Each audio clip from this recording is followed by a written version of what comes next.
In today's video, I'm going to teach you how to save a Canva design to a Word document. This is really useful if you want to edit your design further in Microsoft Word, send it as a document, or include it in a larger report or project. First, open the design in Canva that you want to export.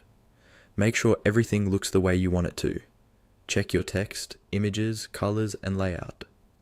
Once you're happy with the design, look toward the top right corner of the Canva interface. You'll see a button labeled Share.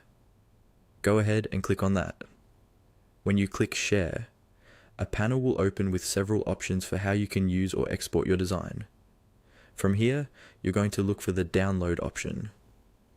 This is usually represented by a downward arrow icon. Click on Download to open the download settings for your design. Next, you'll see a section labeled File Type. By default, Canva might have it set to something like PNG or PDF, which are common choices for images and print-ready files.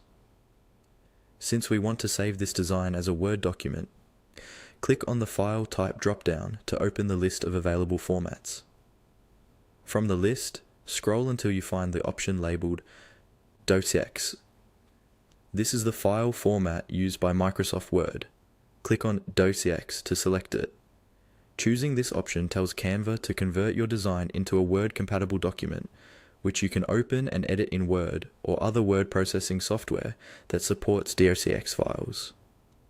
Once DOCX is selected, you may see additional options such as size or pages. If Canva gives you a size option, select the one that best fits how you plan to use the document. For example, if you're preparing a document for printing or for a detailed report, choose a standard document size that works for you. If your design has multiple pages, you can also check if you want all pages or just specific ones. After confirming the file type as DOCX and adjusting any size options, you're ready to download. Click on the Download button. Canva will take a moment to process your design